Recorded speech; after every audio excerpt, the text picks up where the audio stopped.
What's up? I'm back. This segment talk a little bit about Crown Lock, up and coming book that's coming out. Should be out in another week or two. Two at the most, probably a week.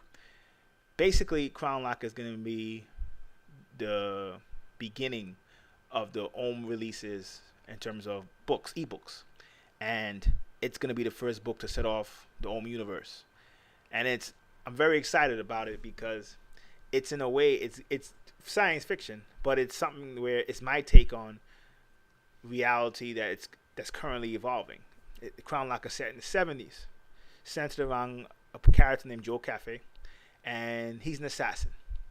And he's an assassin that eventually is told that the government has discovered that the biggest threat to the establishment's power is actually the human mind.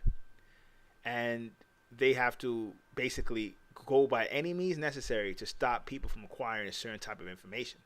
Now, this may be something that's kind of, story that some people have told before, but I'm going to take it from a different route. It's almost like I'm going to be combining spy stuff, there's central intelligence, the intelligent kind of espionage type stuff with occultism. And in a way, even have dropped little clues like, the elites come and say, well, because realistically they learn that anyone can do this. You just have to have the right knowledge, and you have to learn the proper sequence of tools. You're supposed to have the proper sequence of tools to help create changes in your blood and your brain chemistry. So in theory, anyone's a threat. This is worse than nuclear weapons, because with nuclear weapons, you can kind of know who has uranium and certain materials, and you can keep track of them. But in this one, anyone who has a mind is a threat. So what do? Well, most people, they create something called the New Foundation community. If you are using your brain, you will know who I'm talking about with this one. The New Foundation community will be a community that they're purposely given some truths, but most other truths are either not given or is wrapped in an improper sequence where the person can't really do what they're talking about. So which kind of neutralizes the population instantly.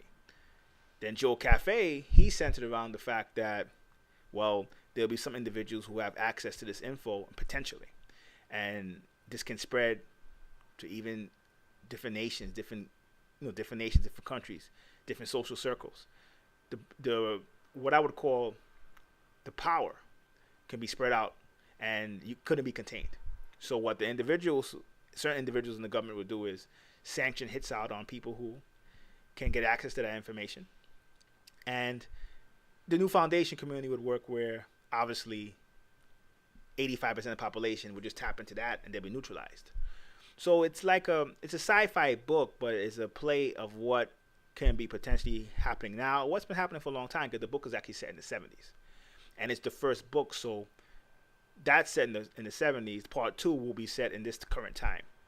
So, and then at the 1 and 2 sets off the whole Ohm universe, which would cross into other espionage, titles, stories, even comics themselves, which will cross into a whole nother reality as well that's tied into the reality we're talking about. So Ohm is not going to be something that's going to exist as a book individually. It would exist as a collective. So that's why The Dark Initiation, the first short story I released, that is a character in Crown Lock. Not the main character, but when you see her in Crown Lock, you see why she's the way she is in Crown Lock. So the countdown is happening. Very excited, and this will be the start of the Ohm releases. So I'll keep you updated. Till next time. Peace.